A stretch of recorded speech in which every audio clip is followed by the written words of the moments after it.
आज की वीडियो में मैं आपको ऑल यूजेस ऑफ गेट बताऊंगी। गेट एक मैजिकल और मेहनती वर्ब है, क्योंकि ये और जितने वर्ब्स होते हैं ना उनकी जगह इस्तेमाल होता है। नेटिव स्पीकर इसको इतना इस्तेमाल करते हैं हर जगह कि इसका मीनिंग चेंज हो जाता है और हमें कंफ्यूज कर देता है।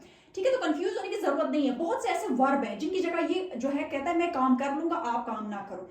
ठीक है, तो मैंने वो वर्ब भी बता दिए कि जिनकी जगह ये काम हो जो है काम आता है। अब इस सबसे पहले आप इसकी शक्ल याद करें ना।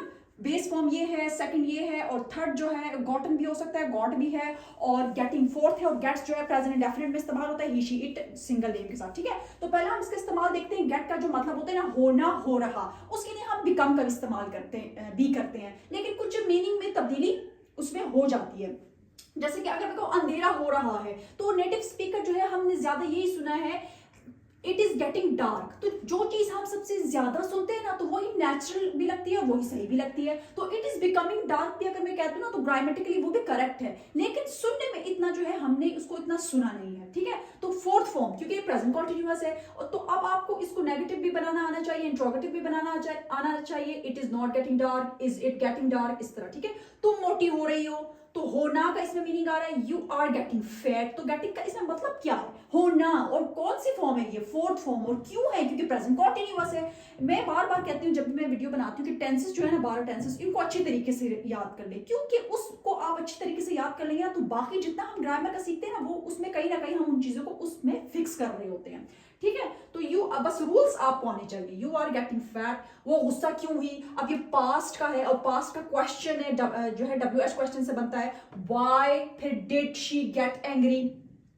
अब यहाँ पे ये सेकंड फॉर्म है तो ये गेट जो है फर्स्ट फॉर्म लेगा। Why did she become angry, ऐसे भी हम कह सकते हैं। हम गुम हो चुके हैं, तो हम गुम हो चुके हैं क्या है? ये प्रेजेंट परफेक्ट का है, हैज हैव लगता है। हैज किन प्रोनाउंस के साथ लगता है? हैव किन प्रोनाउंस के साथ लगता है? आपको पता होना चाहिए इस चीज का। तो we have gotten lost, he has gotten lost, या गॉट भी आप यहाँ पे लिख सकते हैं। हमें देर हो रही थी, अब ये पास्ट कॉन्टिन्यूअस है। ठीक है, तो वर और वास का इसमें काम है। तो we were getting late, we were not getting late, were we getting late, इस तरह आप करके अपनी प्रैक्टिस करें। तो पहले इस्तेमाल गेट का किस में होता है? होना, हो रहा है, हुआ, इस तरह करके। ठीक है, अब गेट का हम जब दूसरा इस्तेमाल लेते हैं तो बीमार होना, यहाँ पे भी इसका मतलब होना है, लेकिन मैंने बीमार इसलिए लगाया है क्योंकि इंग्लिश में इसमें हम हैव इस्तेमाल करते होते हैं बीमार होने के लिए। जैसे कि मुझे सर दर्द हो रहा है, अगेन प्रेजेंट कॉन्टिन्यूअस है। कैसे मैं बोलूंगी? I am getting a headache, ऐसे भी बोल दूंगी। ठीक है, I am having a headache, ऐसे भी सही है।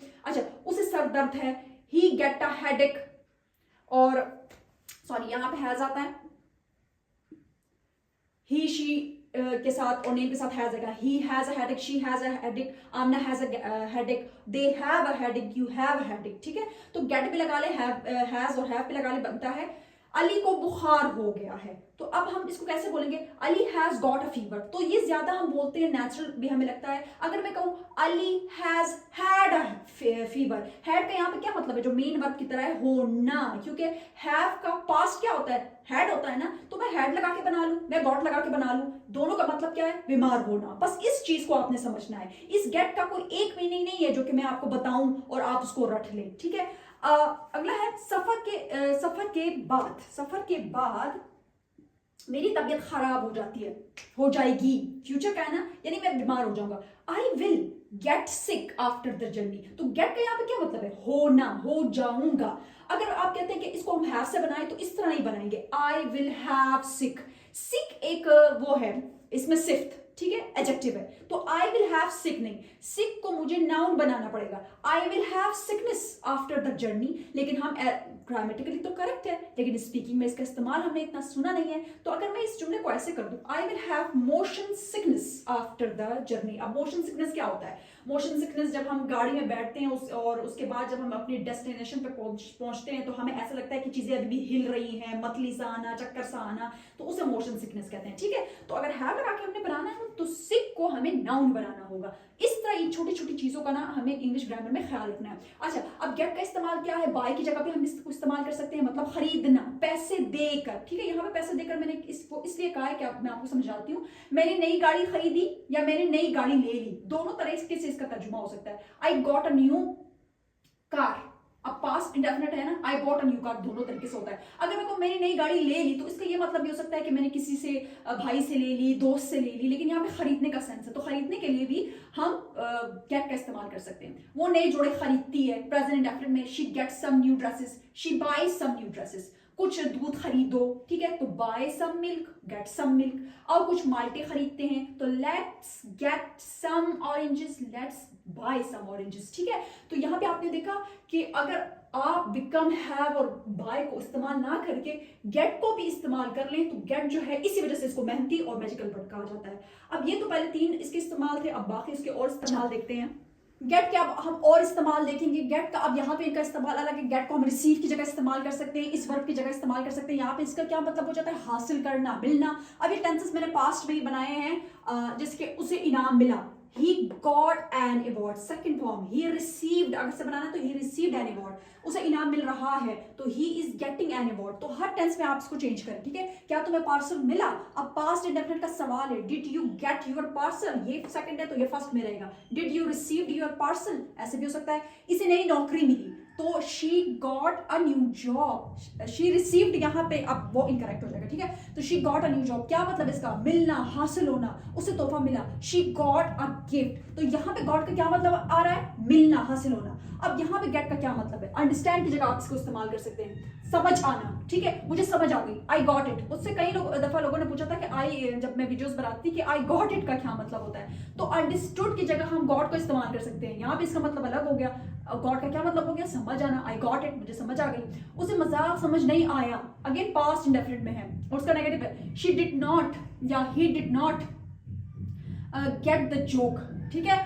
तो शी या he did not understand the joke, इस तरह भी कह सकते हैं। लेकिन गेट को इस्तेमाल क्यों कर रहे हैं, क्योंकि स्पीकिंग में ये कॉमन है, ज्यादा इस्तेमाल होता है। क्या तुम्हें मेरी बात समझ आई, अगेन जो है वो किस में है, पास्ट के क्वेश्चन में है, did you get my point, ये फर्स्ट में रहेगा, वो सेकंड में। मैं बार बार बता रही हूँ, did you understand my point, तुमने मुझे गलत समझा, तो यहाँ पे तो अंडरस्टैंड नहीं आएगा। यू गॉट मी रॉन्ग, समझा, यहाँ पे गॉट का क्या मतलब है, समझा, सेकंड फॉर्म। ओके, अब रीच की जगह गेट को इस्तेमाल कर सकते हैं। यहाँ पे इसका मतलब बदल गया, पहुंचना हो गया, इसलिए कंफ्यूज करता है। वहां पे समझ आना था, वहां पे हासिल करना, मिलना था, कहीं पे होना है, यहाँ पे पहुंचना है। अब देखिए रीच, मैं रात 8 बजे घर पहुंचा, पास्ट इंडेफिनिट में, I got, second form, I got home at 8 AM, sorry PM।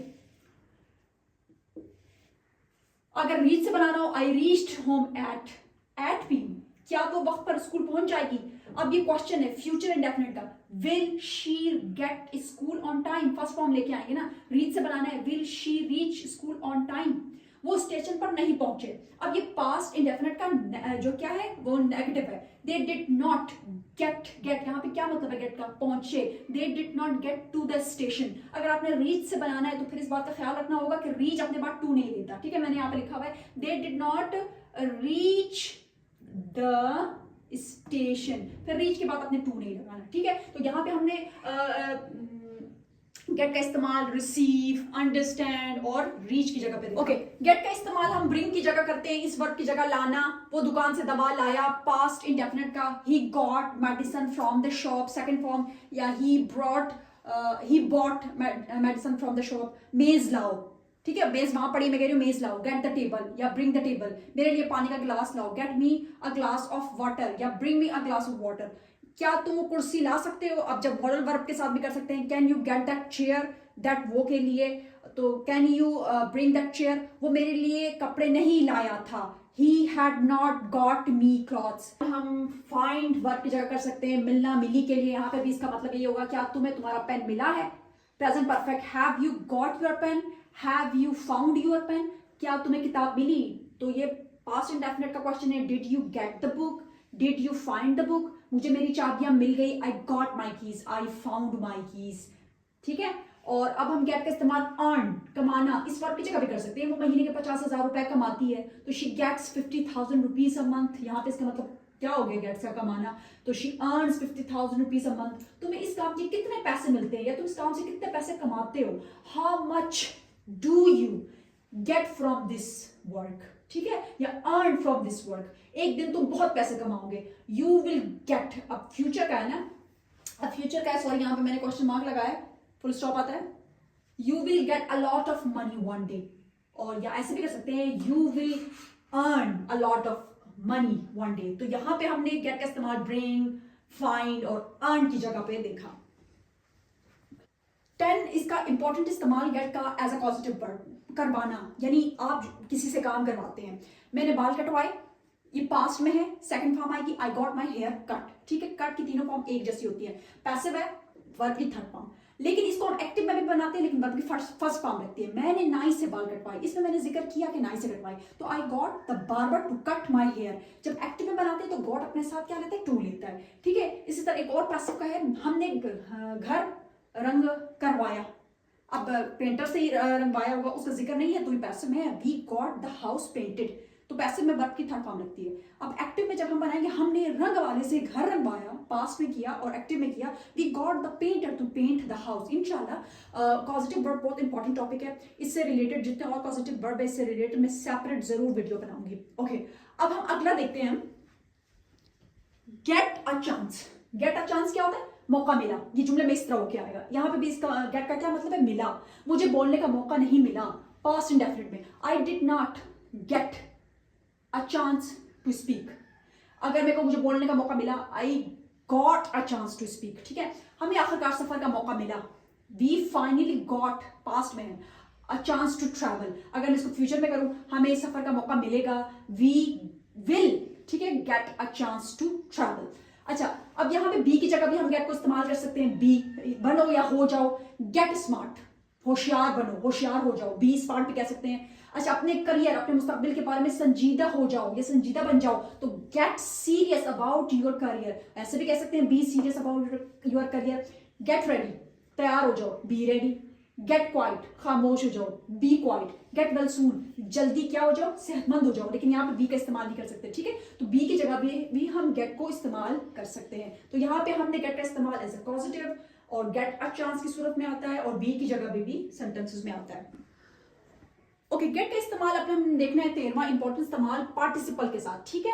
यानी गेट इस्तेमाल होगा, वर्ब की थर्ड फॉर्म उसके साथ आ रही होगी, क्या मतलब निकलेगा, उसमें भी गेट का इस्तेमाल मतलब हो ही होगा। वो मैच में जख्मी हो गया, लेकिन यहाँ पे जो ये पार्टिसिपल है ना, ये जो है मेन वर्ब का किरदार अदा नहीं करेगा, ठीक है। ये जमाने के साथ चेंज नहीं होगा। एग्जाम्पल्स देखिए, वो मैच में जख्मी हो गया, पास्ट इंडेफिनिट का है ना, he got injured in the match, get की सेकंड फॉर्म गॉट। लेकिन इसी को अगर मैं फ्यूचर में करूं, वो मैच में जख्मी हो जाएगा, तो ही विल गेट, गॉट यहां पे गेट हो गया, लेकिन इंजर्ड इंजर्ड वही रहा, he will get injured in the match, वो मैच में जख्मी हो जाएगा। तो ये गेट जो है पास्ट पार्टिसिपल के साथ भी आता है, जिसमें जो पार्टिसिपल है वो चेंज नहीं होता। वो पुलिस के हाथों गिरफ्तार हो गए, अगेन पास्ट है, they got arrested by the police. अगर मैं कहूं वो पुलिस के हाथों गिरफ्तार हो रहे हैं, तो they are getting arrested by the police, या they are being arrested by the police, तो अरेस्टेड पे कोई फर्क नहीं आएगा। Okay, has, have, get. अब इसका क्या इस्तेमाल है, मिल्कियत के लिए हम इस हैव हैज का इस्तेमाल करते हैं ना, ब्रिटिश इंग्लिश में और यहाँ पे अमेरिकन इंग्लिश में। आप देखिए, उसके पास एक गाड़ी है, तो हम अमेरिकन इंग्लिश में बोलेंगे she has a car, simple. लेकिन ब्रिटिश इंग्लिश में किस तरह होता है, अगर आपके पास ऐसे सेंटेंसेस आए तो ये गलत नहीं होगा, she has got a car, उसके पास एक गाड़ी है, उसके दो भाई हैं, तो शी हैज टू ब्रदर्स, या she has got two brothers. मेरे पास एक फोन है, आई हैव अ फोन, या I have got a phone, बहुत आर करेक्ट। तुम्हारा एक खूबसूरत घर है, तो मतलब ये एक सारी मिल्कियत शो कर रहे हैं, वो किसकी मिल्कियत में है, तो you have got a beautiful house, या you have a beautiful house, दोनों तरीके से ये जो है वो सही है। अच्छा, गेट से रिलेटेड तो फ्रेजल वर्ब बहुत हैं, लेकिन डे टू डे सेंटेंसेस में जो फ्रेजल वर्ब इस्तेमाल करते हैं ना, मैं सिर्फ वो बता रही हूँ, get as a phrasal verb, यानी वर्ब और प्रपोजिशन जब मिलते हैं, तो गेट अप, मैं हर रोज जल्दी उठता हूँ, I get up early every day, ठीक है। तो गेट अप का मतलब क्या है, अपना बिस्तर छोड़ के उठ जाना। और एक होता है वेक अप, उसमें आपकी नींद जो है उससे उठ जाना, आपकी आंख खुल जाना, ठीक है। गेट इन, जब आप किसी ऐसी सवारी की बात कर रहे हो जिसमें आप मूव ना कर सकते हो, जिसमें आप खड़े ना हो सकते हो, जैसे कि टैक्सी, जैसे कि गाड़ियां, तो उसके लिए हम गेट इन का इस्तेमाल करते हैं, इस फ्रेजल वर्ब का। गाड़ी में बैठो, गेट इन द कार। फिर उसी गाड़ी से जब उतरने की बात करते हैं ना, तो गेट आउट फ्रेजल वर्ब का इस्तेमाल करते हैं, गाड़ी से उतरो, छोटी गाड़ी, गेट आउट द कार, जिसमें हम मूव नहीं कर सकते हैं, ठीक है। ओके, और अगर हम मैं बस की बात करूं, बस में सवार हो जाओ, ऐसी गाड़ी जिसमें खड़े हो सकते हैं, मूव कर सकते हैं, तो उसमें गेट इन नहीं करना, फिर उसमें get on the bus, get on the plane, ठीक है। फिर उसी से जब हम उतरने की बात करें, बस से उतरो, जहाज से उतरो, तो get off the bus, get off the plane. Okay, get over के बहुत से इस्तेमाल है, लेकिन मैंने दो मेन ऐसे लिए हैं जो हम ज्यादा इस्तेमाल करते हैं, गेट ओवर, किसी तकलीफ से बाहर आना, किसी को भूल जाना, किसी गम से बाहर आ जाना। तो ये वाला आपने सुना होगा गेट ओवर इट, इसका क्या मतलब है? अक्सर ड्रामा फिल्मों में ये डायलॉग आता है, इससे बाहर, हम किसी को कहते हैं गेट ओवर इट यार, उससे बाहर आ जाओ, मतलब उस तकलीफ से बाहर आ जाओ, अपने आप को निकालो, भूल जाओ। अगर हम कहें शी गॉट ओवर हिम, तो इसका क्या मतलब होगा? इस फ्रेजल वर्ब को अगर जुमले में इस्तेमाल करें, वो उसे भूल गई, यानी वो उसके गम से बाहर आ गई। ठीक है, गेट ओवर का एक और इस्तेमाल किसी जगह के ऊपर से चढ़ के पार करना, तो we need to get over the wall, हमें इस दीवार को पार करने की जरूरत है, या हमें इस दीवार के पार जाना है। ठीक है, तो ये कुछ फ्रेजल वर्ब थे और मैंने कोशिश की है कि गेट के यूजेस से, इससे जितने भी यूजेस हैं इस वीडियो में मैं आपको बताने की कोशिश करूं। आई होप कि आपको समझ आ गई होगी। Thank you.